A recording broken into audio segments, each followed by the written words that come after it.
محمد اشرف غنی رئیس جمهوری اسلامی افغانستان صبح امروز به ولایت کندوز سفر کرد و ایجاد 3 ولسوالی جدید درجه سوم را برای آن ولایت منظور نمود. 3 ولسوالی به نام‌های کلبات، گلتیپه و آقتاش می باشد که از سوی هیئت موظف به ولایت کندوز به منظور رفع کمبود واحدهای اداری به تناسب نفوس، وسعت جغرافیایی، تقاضای اهالی منطقه و بهبود امنیت در آن ولایت مطرح گردیده بود. رئیس جمهور در نشست امنیتی و سپس در جریان دیدار با مردم ولایت کندوز رئیس امنیت آن ولایت را از وظیفه‌اش برکنار کرد، دستور داد تا هر منصوب امنیت ملی که غفلت وظیفوی کرده باشند برکنار شوند. امروز امر سبکدوشی تمام منصوبین امنیت ملی را که در وظیفه خود غفلت کردن مصادر کرد. یک تعداد از اینا طبق اصول نظامی تحت تعقیب عدلی و قضایی قرار میگیرن، یک قسمت دیگه شان سبکدوش میشن، بیگ صاحب وجود داره، نفر سرپرست فعلا تعیین میشه، کادرای امنیت ملی در کندوز سر تا سر تجدید میشه. بعد از این هر کادر امنیتی کندوز جوابگو می باشه. محمد اشرف غنی گفت سیاسیون بعد از این اجازه داشتن پلیس محلی را ندارند. هیچ فرد سیاسی بعد از این اجازه نخواهد داشت که پلیس محلی داشته باشد. از امروز به بعد تمام کادرهای پلیس محلی زیر قماندان های امنیه میان و تنها در چارچوب دولت پاسخگوی هستند.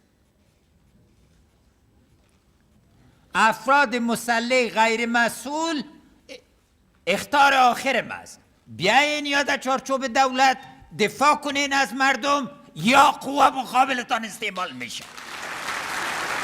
رئیس جمهور گفت که هیچ فرد حق جزیه گیری را از مردم ولایت کندوز ندارد.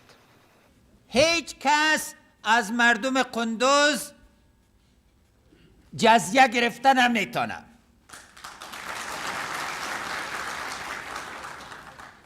عشر اصول اسلامی داره، علمای دین شیشتن، جناب وزیر صاحب حج و اوقاف شیشته، عشر تنها دولت جمع کده میتونه.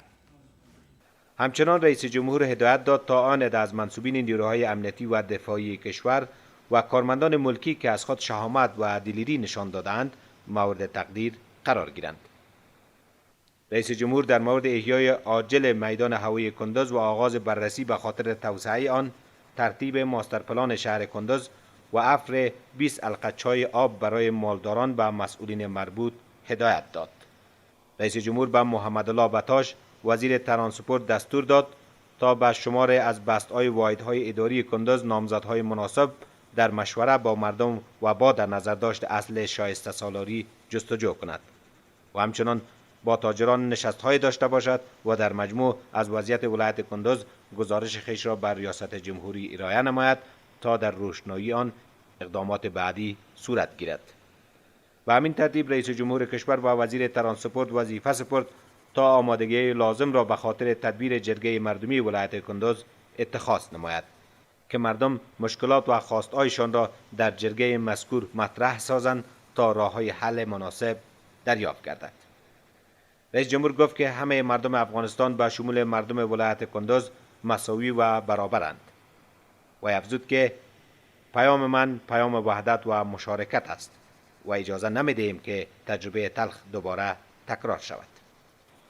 رئیس جمهور افزود که اقدامات امروزی بخش اول تحقق وعده های ماست و در آینده اقدامات بیشتر صورت خواهد گرفت.